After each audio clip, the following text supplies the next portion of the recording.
The Lewis plan, particularly in the sense that he's throwing the jab with great frequency, averaging 34 jabs per round. He landed 17 out of 34 jabs in round 3. That's a great statistical indicator for Lewis from CompuBox. Harold Letterman, how'd you score the first 3 rounds? Okay, Jim.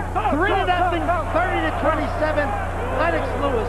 Jim, when a guy circles to his right like Lennox is doing, it's an unnatural move for a right-hand fighter. He's doing it beautifully, so that Rock can't hit him with that big right hand. Good ring generalship for Lennox Lewis.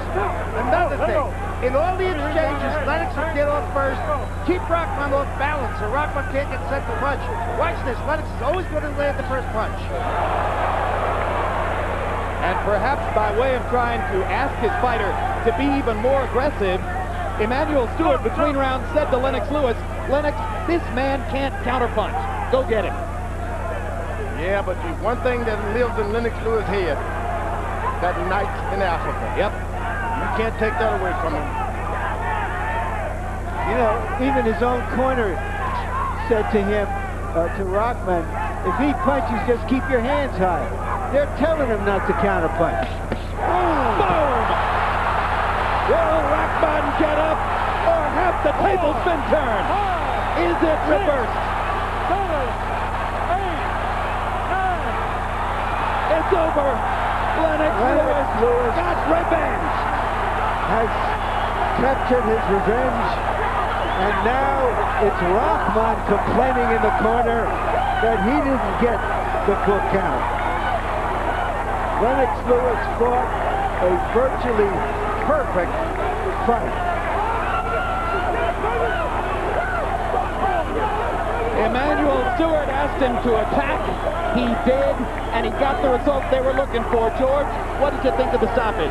You know what happened? Lennox Lewis let an ordinary fighter beat him in Africa. He came back and made the ordinary fighter look like an ordinary fighter. I think the stoppage was right on time. The guy got caught with a hard shot. Very few fellas can get up from him. He got up, went down. Cortez the best. In the trial in which Rahman was forced to take this rematch, Emanuel Stewart testified that you have to make it immediate because our fighter Lennox Lewis is getting older. Lennox Lewis just made him a perjurer. I love it. Larry's talking about age in the opposite direction. He's been converted. That may turn out to be Lennox Lewis's most respected performance ever in the ring. Isn't that something else? Beautiful stuff.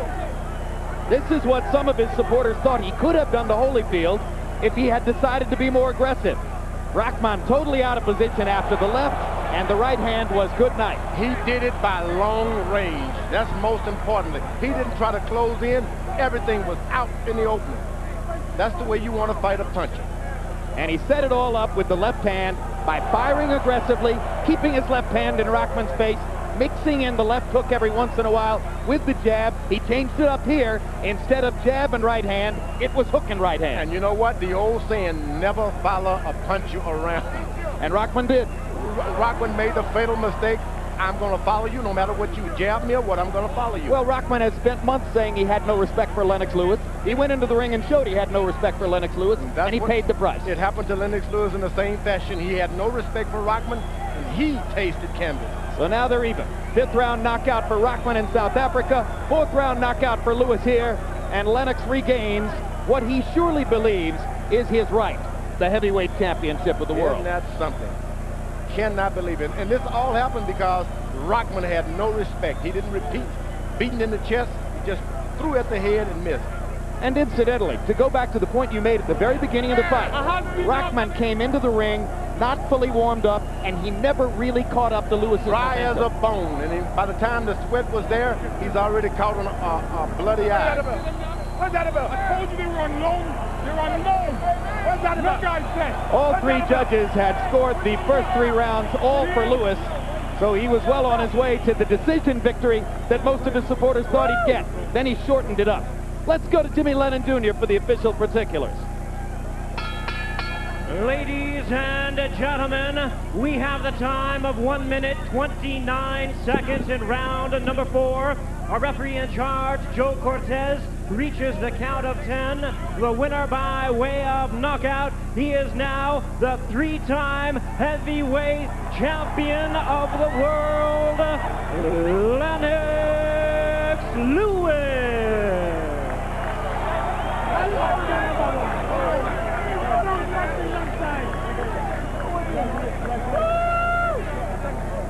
Final CompuBox numbers will show you Lewis' advantages in all categories. He landed 24 more punches. He threw 39 more punches. He was brilliantly accurate, connecting with half the punches that he threw. He painted Rahman with power punches, mostly set up by the jab.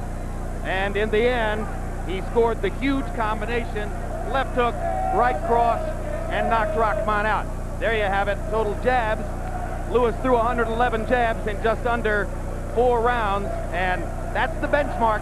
When he throws 30 jabs per round, you can't handle him. Rahman could not. Let's go to Larry Merchant with the heavyweight champ, Lennox Lewis. Thank you, Jim. Congratulations, Lennox. You came into the fight. Your opponent was bone dry. Did you notice anything right from the start? Well, I seen a little twinkle in his eye, you know. Plus I've been dreaming all week to change his name. Change his name from Has-Been Rahman. His name's Has-Been Rahman now. How did you turn your anger at him for all of the taunts he's been making at you into a positive? No, man, no. Into a positive for you? I didn't even hear the question. I'm sorry, Lennox. How did you turn? How did you turn all the anger that you had welling up in you because of the taunting, because of your own lackluster performance in Africa, into this positive? I just stayed focused. When we were in South Africa, I said that the belts were on loan. So he's had his 15 minutes of glory. Now they come back home to me. Do you acknowledge now that you didn't give your absolute best effort? You didn't take him seriously in Africa?